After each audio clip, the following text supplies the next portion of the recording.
Bu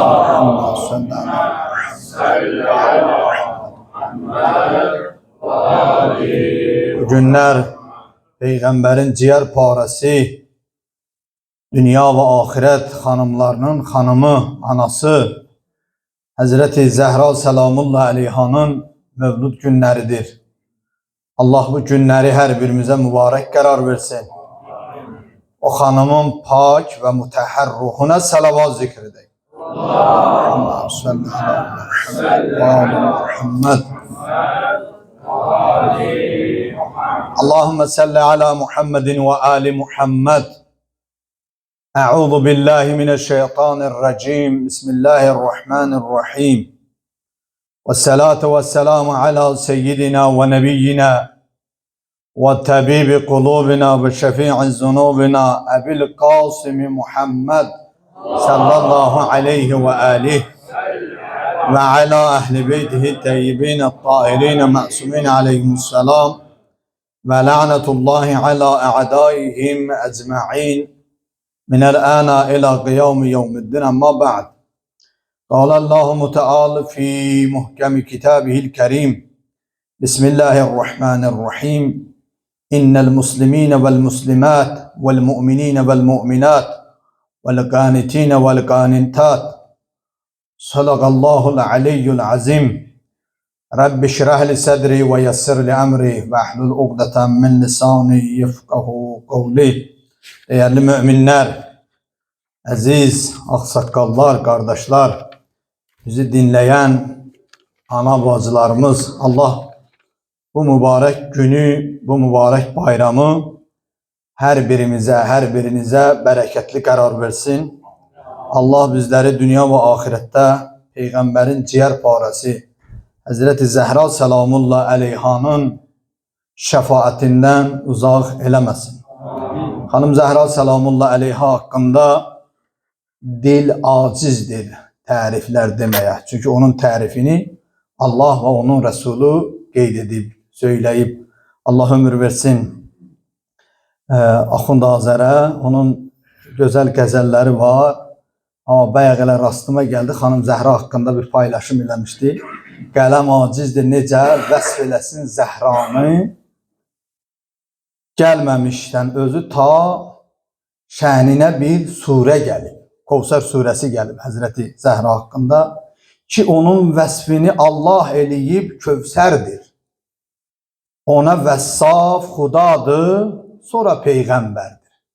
Doğrudan elə bir əzəmətli xanımdır ki onu vəsf edən Allah ve onun Resuludur ki yalnız o varlıklar, yani Allah ve onun sevimli dostu Hazreti Muhammed sallallahu aleyhi ve aleyh, yani o əzəmətli şəxs Hanım Zəhranı dərk ederek onun hakkında hoş sözler diyebilir. Bizler günahkar, aciz bəndələrik Hanım Zehra selamullahi aleyha hakkında hoş sözler demeye, ama yani biz de məsumların kəlamıyla tutumumuz kadar, bacardığımız kadar elbette borcumuzdur ki Hazreti Zehra selamullahi aleyhanın, Hazreti Fatıma selamullahi aleyhanın şənine olan kəlamlar hakkında danışaq. Bilirsiniz, Hanım Zehra selamullahi aleyha bir ülküdür, bir nümunədir. Mən hanımın əvvəlki məclislərində, istər şəhadət məclislərində, istər mövlud məclislərində Həzrətin o əzəməti haqqında və onun insanlara, istər kişi, istər qadınlar nümunə olmağı haqqında danışmışam. Ki nə qədər yaxşı, Allah yanında dəyərli olan sifətlər varsa, sədaqətli, fədakarlıq və s. yəni bu sifətləri salsaq, Hazreti Zehra selamullahi aleyha bu sifətləri özündə ihtiva eden bir əzəmətli varlıqdır, bir xanımdır.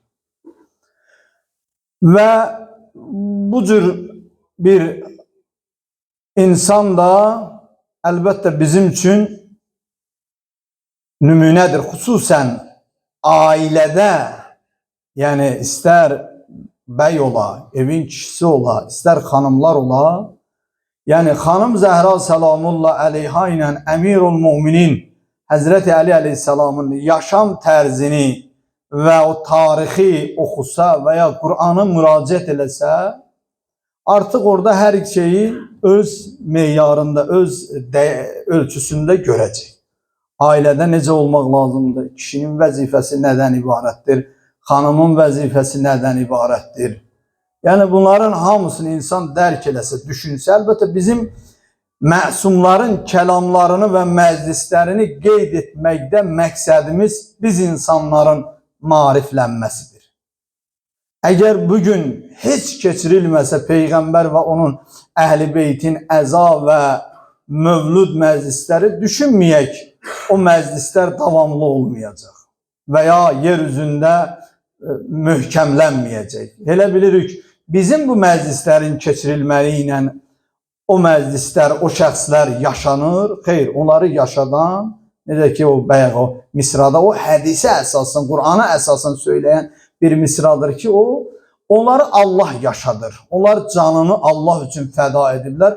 Allah da öz dostlarına heç vaxt xəyanət edəməz, onları qoruyub saxlayacaq. Sadəcə bu məclislərin qurulmasının əsas hədəf, məqsəd və mahiyyəti bizim üçün bizlərin kamil bir ailə kimi, kamil bir cəmiyyət kimi, kamil bir insan kimi formalaşmasıdır. Biz bunu əminliklə qəbul etməliyik. Düşünməyək, biz imam üçün, Peyğəmbər üçün, yenə deyirəm, məclis keçirdirik. Biz düşünək ki, o məclislər keçirilir ki, özümüz üçün, özümüzün saf, mükəmməl, kamil olması üçün keçirilir. Bilirsiniz, mənim bugünkü mövzum, biz ən çox, mənim bu məsciddə danışdığım mövzulardan biri də ailə dəyərləri haqqında olub. Və çalışmışam ki, bu dəyərlər haqqında çox danışam. Çünki bugün cəmiyyətin, elə birinci özümün buna ehtiyacı var. Bəzən ailədə, davranışımızda elə bir xəta və səhvlər edirik ki, ailədə bir sıra boşluqlar yaranır, narahatçılıqlar yaranır. Odur, bu mövzular nə qədər danışılsa, əlbəttə eyni şey yox, təkrar və məsumların kəlam və Allahın kəlamı ilə fərqli hədis və rivayətlərlə söyləyək ki, biz bunlardan ibrət götürək. Əlbəttə, yenə də deyirəm, nəticə budur ki, bu məclisə gəlmirsən, buradan ibrət götürəsən. Yox, gəldin, bir saat oturdun, ruhani danışdı və ya məddah oxudu, getdim mərasim evində çay içdim, şirniyyatımı yedim, məclisin hesab kitabı bununla bitdi, yox.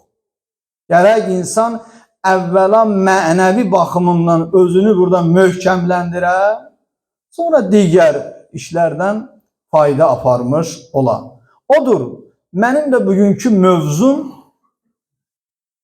Qur'an-ı Kərimdən bir ayə oxudum, bir qismini xütbədə. Həmən ayəni başlıq kimi deyəcəm, amma məqsədim o ayəni danışmaq deyil. Sadəcə bir qısa məlumat kimi onu deyəcəyəm. Məqsədim qadın-kişi bərabərliyi və onların bir-birindən ayrı olması insan həyatında bir sıra boşluqlar yaradır.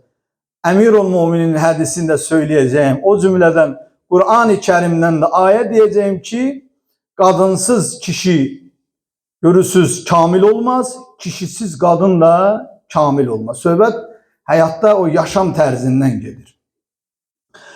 Amma bu ayəni oxudum, eşitmişsiniz Peyğəmbərin Əmirul Mümininin qardaşı Cəfər İbn Əbu Talib, Əbu Talibin oğlu Cəfər, yəni tanınılan, məruf olan Cəfər Təyyar dediyimiz bir şəxsiyyət, onun xanımı Əsma binti Ümeys. Bu xanımı da yəqin eşitmişsiniz, çünki bir sıra məsələlərdə mən o mövzulara qayıtmaq istəmirəm. Bu xanımın qızlarının, yəni dünyaya gətirdiyi qızlardan söhbət gedir. İnşallah nəsib olsa gələn mövzulardan danışır. Yəni bugün o ixtilaflı məsələlər ki var bir sıra şeylərdə, həmən bu xanımın övladlarından söhbət gedir. Yəni, məlumatı olanlar yəqin ki anladılar, olmayanlara da inşallah izah verərik sonra. Amma bu tədbirin yeri deyil. Əsma bint Ümeys yoldaşı ilə bir gün Həbəşistandan gəlirdi. Gəldi Həzrəti Peyğəmbərin xanımlarından birinə yaxınlaşdı. Dedi ki, Qur'an-ı Kərimdə elə bir kişilər haqqında çox ayələr var. Və ya kişilər görürsüz bir sıra şeylərdə mükafat alırlar. Allah onlara mükafatı haqqında onlara dəyər verir, xüsusi önəm verir. Gəldi soruşdu Peyğəmbərin xanımlarının birindən Qur'an-ı Kərimdə xanımların dəyəri haqqında bir ayə var. Yazırlar ki, təfsirlərdə xanımlar buna dolğun cavab verə bilmədikdə gəldilər Həzrəti Peyğəmbər sallallahu aleyhi və aleyhin yanına. Ya Resulallah, qadınlar zəlillik və ziyan içində qərq olublar. Qur'an-ı Kərimdə onlar haqqında heç bir, yəni onların şəni tərifi haqqında heç bir ayə yoxdur. Amma düşünsək, indi mövzudan biraz kənar çıxsam, elə Kövsər surəsi deyərdim ki, qadının dəyər və meyarı elə Kövsər surəsi Həzrəti Zəhra haqqında nazil olduğu üçün, Zəhra salamullah əleyha da xanım Fatimə də qadın olduğu üçün Allah ona o qədər önəm verib, elə qadının dəyəri orada bəllidir. Amma bu şəxs gəldi, Allah Rəsuluna bunu qeyd elədikdə, Həzrəti Peyğəmbər ona cavab verdi, sözlər dedi qadının dəyəri haqqında, amma Qur'an-ı Kərimdən həmən bu ayə, Allah Taala ayə göndərdi Allah Rəsuluna. İnnel musliminə vəl muslimat, həqiqətən müsəlman kişilər və müsəlman qadınlar, vəl mu'mininə vəl mu'minat, mümin kişilər və mümin qadınlar, vəl qanitinə vəl qanitat, Allaha boyun əyən kişilər və boyun əyən qadınlar, və sadiqinə və sadiqat, doğru olan kişilər və doğru olan qadınlar. Allah başladı insanların sifətləri, yaxşı mənada olan sifətləri haqqında danışmağa və sabirinə və sabirat, səbr edən kişilər və səbr edən qadınlar, vəl xaşiinə vəl xaşiat, xuşuda olan kişilər ki, Qur'an-ı Kərimdə namazın da xuşu halında müminin sifətlərindən biridir, danışır. Bir xuşu olan kişilər və xuşu olan qadınlar, vəl musaddiqinə vəl musaddiqat, sədəqə verən kişilər və sədəqə verən qadınlar, və saiminə və saimat, oruç tutan kişilər və oruç tutan qadınlar. Allah başladı saymağa. Hansı ki, insanın ibadəti, bütövlükdə əxlaqı, mənəviyyatını kamilləşdirən bu şeylər ki var. Yəni, insanı nə kamil edəcək? Səbirli olmaq, Allaha itaat etmək, müsəlman olmaq, mümin olmaq, xuşu halında ibadət etmək, oruç tutmaq. Vəl-hafizinə furucəhum vəl-hafizat, öz nəfsini, öz eyib yerlərini, yəni nəfsini hifz edən kişilər və hifz edən qadınlar. Baxın, insan öz nəfsinə hakim ola bilirsə, Allah yanında bundan böyük dəyərli bəndə ola bilməz. Və zəkirinəllaha kətirən və zəkirat, Allahı çoxluca zikr edən qadınlar və kişilər. Baxın, nə qədər Allah sayır sifətləri. Əəddə ləhum məğfirətən və əcrən əzimə. Allah Teala onlara böyük bir bağışlanmaq və əcrin olmağın qeyd edir. Yəni, bu ayədə Allah Resulü Əsma ibn Ümeysə dedi ki, Allah bunu söyləyir. Yəni, qadın, kişi fərqi yoxdur. Bütövlükdə bu sadalanan sifətləri özündə ehtiva edən, istər kişi ola, istər qadın ola. Allah bunlara xüsusi mükafat verəcək. Burada heç bir, sən bəyək istəyirdin qadının haqqında, dəyəri haqqında, Qur'anda məndən ayə istədin, öz ibarəmizlə desək, Allah mənə bu ayəni göndərməklə, yəni bu əməlləri görən qadın fərqi yoxdur, kişi.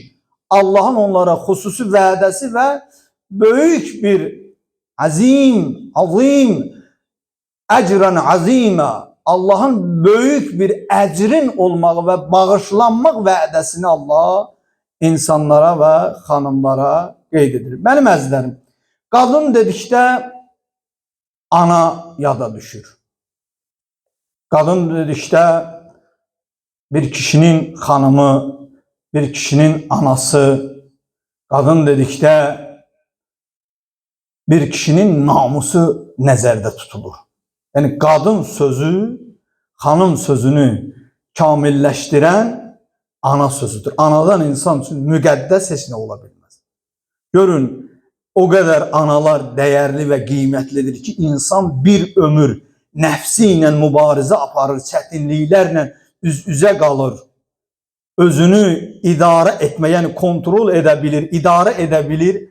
Nəyin müqabilində? Cənnətin müqabilində. Hətta Qur'an-ı Kərimdə Allah möminlərin sifətlərindən danışdıqda möminlər öz canını cənnətin müqabilində satın satacaqlar.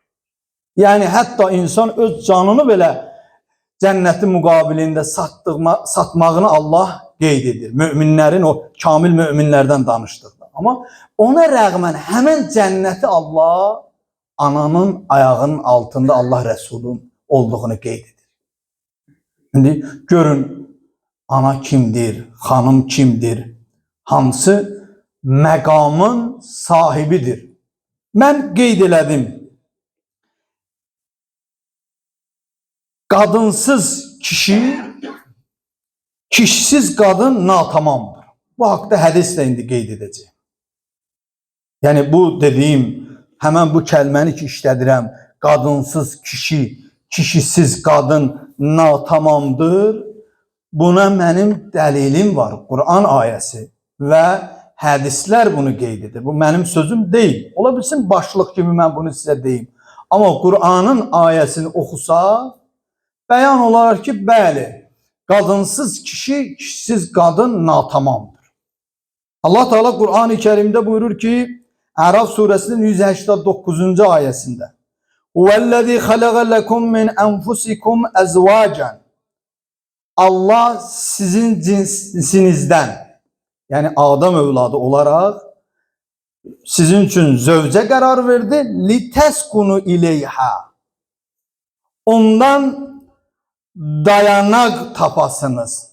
Yani kadın, kişi, Allah hanımı yaradı, kişi ondan belə deyək, rahatlıq, aramlıq, dayanaqlıq tapa bilsin. Sonra buyurur ki, وَجَعَلَ بَيْنَكُمْ مَوَدَّةً وَالرَّحْمَةً Onlar arasında məhəbbət və rəhmət yarattı Allah Teala. Özde burada məhəbbət sözünü Allah, yani kişi ile kadın arasında olan məhəbbətdən söhbət getdikdə, bakın o ayə, məvəddə ayəsi sizə tanış gələcək. Biz onun hakkında danışırıq. Məvəddə, yani tek məhəbbət sözü bu deməkdir ki, səni sevirəm, səni istəyirəm. Bu mənada işləyir. Amma məvəddə də səni sevməkdir. Orada həm əməli, həm dili ilə, həm əməldən söhbət gedir. Allah kadınla kişinin arasında olan o məhəbbəti, o ülgünü ki bərqərar edir. Onlar arasında Allah deyir ki, Allah onu tek dilde yok, hem əməldə məhəbbət və rəhmət qərar verib Allah onların arasında. Sonra buyurur, İnnə fi zəlikə ləayatin liqavmin yətəfəkkərun. Bunda sizin için, yani düşünenler için, düşünen insanlar için bir nişana vardır. Yani insan düşünse bu ayet hakkında derk edecek ki, yani kişi ve kadın bir yerde kamil bir insan. Bakın, Hazreti Adem'i Allah yarattı. Ama Havva'nı hala yaratmamıştı. Kamil değildi Adem. Görürsünüz, onu kamil etmek için onun torpağının qalığından, indi bəzi mənbələrdə, zəif olan mənbələrdə Hazreti Adem'in qabırğasından, Hazreti Havva'nın yaradılışından danışır. Ama ki esas üstünlüğü budur ki onun kalan torpağından yarattı. Yani görürsünüz, onu kamil etmek için mütləq lazım idi Havva'nı yaratsın. Havva'nı yaratmasaydı bir boşluq yaranabiləcəkdi. Odur.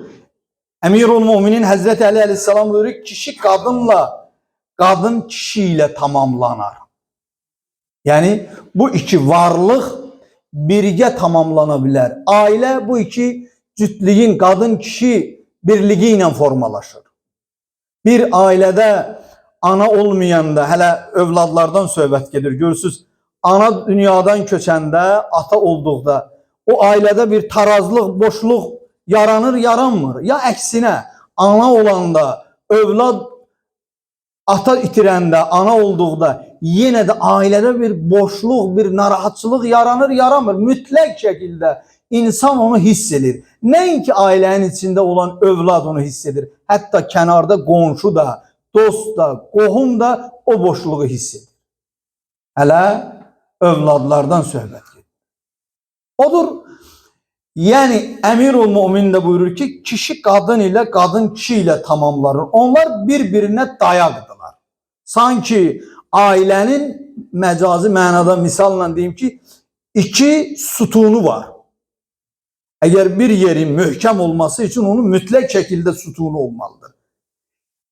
İki sütunu var. Sütunlardan biri yıxılanda, biri qalanda mütləq şəkildə adi bir şeylər, xırda bir, mənə bilim bir zəlzələmi deyək, ya bir bəla, bir hər hansı bir külək mi deyək, nə olsa o bir dayağı sirkəliyə biləcək. Amma ikisi bir yerdə olanda görürsünüz, fəlakət nə qədər böyük yola ki, gərək ikisini də dağıda.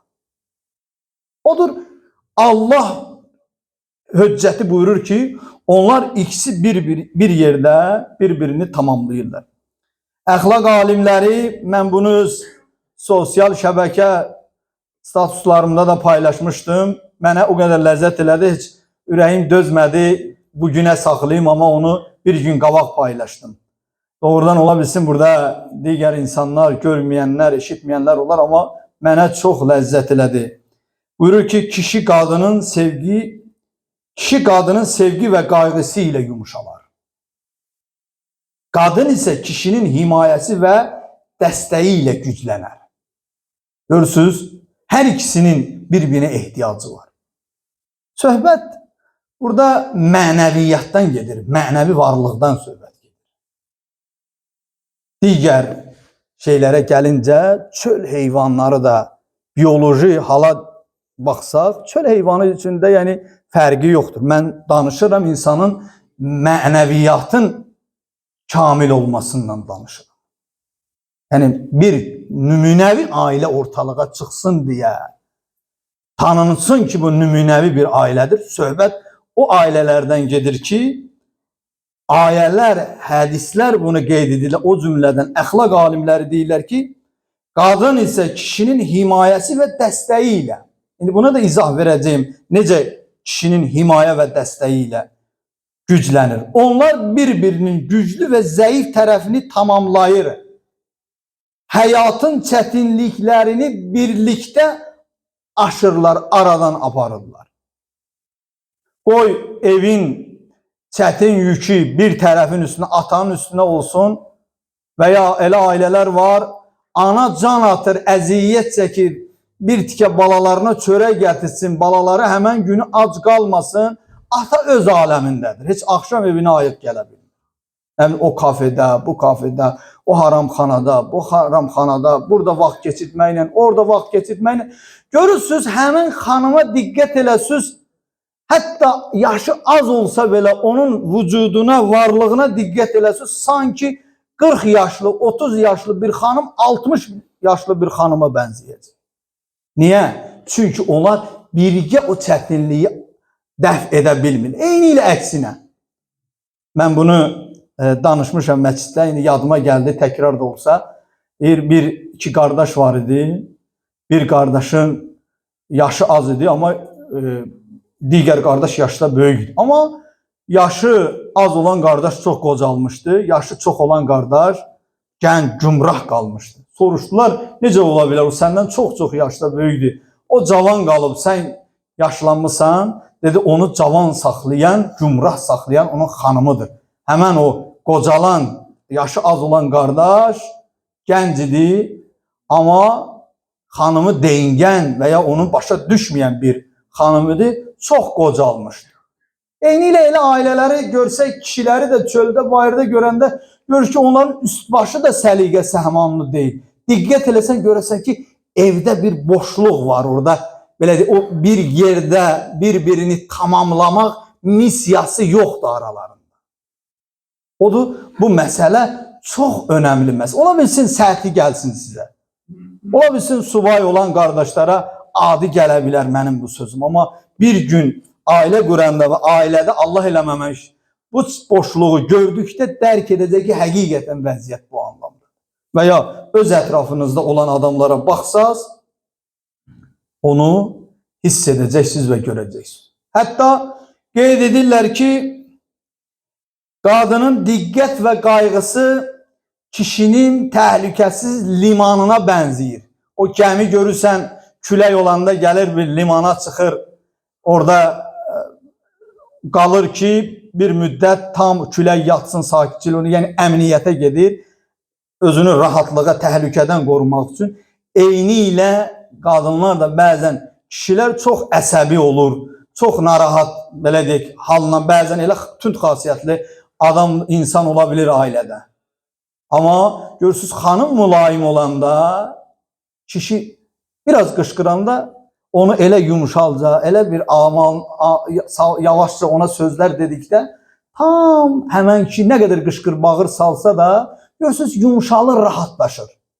Vay onda ki, görürsünüz, diqqət edin, o ailələrdə ki, mən çox uzatdım söhbətimi, amma bunu da deyim, o ailələrdə ki, qaynatalar, yəni atalar gəlinlə daha çox vuruşurlar, söhbət edirlər. Onlara diqqət eləsiniz, onları qıcıqlandıran çoxu xanımlardır. Baxmayaraq səssiz qalırlar. Diqqət eləyin. Amma hansı ailədə qaynata, yəni atalar təmkinlidirsə, onların xanımlarına baxın, onlar elə kişi danışan kimi deyir, sən qarışma o işə, sənlik deyil. Ailə onun da o bilər, xanım onun da o biləcək. Baxın, bu məsələlər hamısı nəyin əlamətidir? Hamısı o, belə deyək, qadın kişi birliyin bir yerdə öz vəzifələrin öhdəsindən gəlməməyi. Eyni ilə kişi qadına xidmət etdikdə qadın cəsarətli olur. Heç kim ona bir söz deyə bilməz. Qadın daha sözünü səlis və rahat deyə bilir. Amma vay onda ki, boş olduqda, yəni kişi xanımına diqqət etmədikdə, nə bilim, qardaşı uşağı da, qardaşı da, yad da, ailədə digər üzvlər də həmən xanıma sözünü rahatlıqla deyir. Sanki bir kölə o evdə gəlin kimi xidmət edir. Bunlar hamısı həyatda təcrübə olunan şeylərdir. İmam Rıza aleyhissalatu vesselam buyurur ki, mən bunları ona görə danışıram. İndi xanım Zəhranın həyatına baxsaq, bunlar hamısı oradan belə deyək, qoparılan şeylərdir. Yəni, yaxşı, o müsbət şeylər ki var, onlar hamısı Əmirul Müminin Həzrəti Əli əleyhissalamla aralarında olan yaxşı, necə görsən, ağacda qəşəng meyvə çox olur, amma daha hansı o yetişmişləri, sapsarı olanları gördükdə əl atırsan, onu dərəsən, özdə onu dərəndə yerə düşməsin, elə götürüb özün dərib yiyəsən. Eyni ilə bu dəyərli şeylər də o ailə, iki ailənin, yəni Əmirul Müminin və Həzrəti Zəhra salamullah əleyha arasında olan o ailənin içində olan o gözəl nemətlərdən bir dərilən şeylərdir. Əxlaq alimləri və hədislərlə gəlib bizə yetişir. İmam Rıza aleyhissalatu vesselam buyurur ki, qadınların ən yaxşı 5 xüsusiyyətinə malik olanlardır. Birincisi, ərinə qarşı təvazükarlıq və üzü yolu olandır. Eləcə də bədxərclik etməyib qənaətcil olan xanımdır. Bugün bizim günümüzə, karımıza, bizim üçün ən zəruri dərman kimi lazım olan hədisdir bu hədis. Xanımlar eyni ilə də bəylərə. Burada qeyd edilir xanımlar, amma bunun əksini də düşünək. Hər birimiz təvazükar olmalıyıq. Hər birimiz ailədə bir-birimizi yola verə bilməliyik. Sən səhvsən, mən səhv deyiləm, sən düzsən, mən düz deyiləm. Bu minvalla yaşasa, sonu nə olacaq? O da buyurur ki, ərinə qarşı təvazükarlıq və üzü yolu olandır. Eləcə də bədxərclik etməyib qənaətcil olandır. O böyüklərin bir məsəli var. Deyir, xanımın yıxdığın evin, indi biraz kobud misaldır, amma Allah hər şeyi qadirdir. Deyir, Allah da tikə bilməz. Xanımın tikdiyin evin, indi bu küfürdür bəlkə bu misal, amma bunu elə deyir ki, ona görə deyir ki, yəni başqası, Allahdan başqası onu möhkəmləndirə və ya zəifləndirə bilməz. Xanımın yıxdığı evi Allah da tikə bilməz. Estağfirullah. Bu səhv yenə deyirəm. Amma ki, burada bir həqiqət var, nədir? Əgər bir ailəni xanım dağıdırsa, məhv edirsə, uçuruma aparırsa, hər cəhətdən, onu qardaş da çalışsa, ata da çalışsa, oğul da çalışsa, onu tikib bərpa eləyə bilməz. Eyni ilə bir evin möhkəmlənməsi üçün xanımın orada əməyi varsa, istir kim olursa olsun, o ailəni dağıda bilməz. Həzrət sonra buyuruyor ki, ikinci dəstə xoş xasiyyət, mülayim və mehriban olandır. Bu xüsusiyyətdə olan xanım Allah yanında dəyərlidir, qadınların ən yaxşısıdır. Üçüncüsü, əri ilə həmkar olub işlərində ona kömək olandır. Çalışar ki, yəni ailəsinə dəstək ola, kömək ola.